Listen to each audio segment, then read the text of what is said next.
शक्ती, स्त्री म्हणजे नाविन्याचा वसा, स्त्री म्हणजे घराचे घरपण, स्त्री म्हणजे महान कार्य, अशा स्त्री शक्तीला माझा मानाचा मुजरा.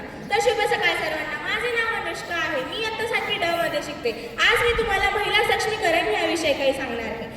आजच्या आधुनिक काळात महिला सक्षमीकरण हा विषय खूप महत्त्वाचा विषय आहे. यत्र नारीस्तु पूजते तत्र देवता हा एक संस्कृत मधला श्लोक आहे. याचा अर्थ असा होतो, ज्या घरात नारीला पूजले जाते तिथेच देवता वास करतात.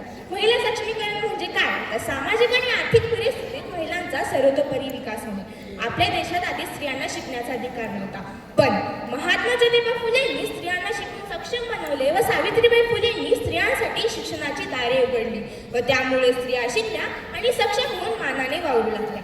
आपल्या देशाचे सर्वोच्च पद राष्ट्रपती झाली, देशाची पंतप्रधान झाली, न्यायमूर्ती झाली, राज्याची मुख्यमंत्री झाली, आमदार, खासदार, सरपंच, वकील, इंजिनियर इत्यादी म्हणून समाजामध्ये मानाने उभे आहेत. तसेच शहरी व ग्रामीण भागात उद्योगामध्ये सांभाळ करू लागली.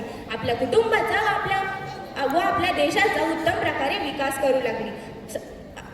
आपल्या देशात स्त्रियांचा आर्थिक विकासात मोठा वाटा आहे. म्हणूनच म्हणतात, मुलगी शिकली प्रगती झाली. मला वाटते स्त्रियांनी सक्षमीकरणासाठी शिक्षण घेतले पाहिजे, आधुनिक तसेच ज्ञान घेतले पाहिजे. शासनाने स्त्रियांची आर्थिक परिस्थिती सुधारण्यासाठी सहकार्य केले पाहिजे व पूर्णपणे स्वतःच्या पायावर उभे केले पाहिजे. म्हणून मी जाता जाता एवढेच म्हणेन, जिला पहिले मान वरती करायची हिंमत नव्हती ती आज विमान उडत आहे.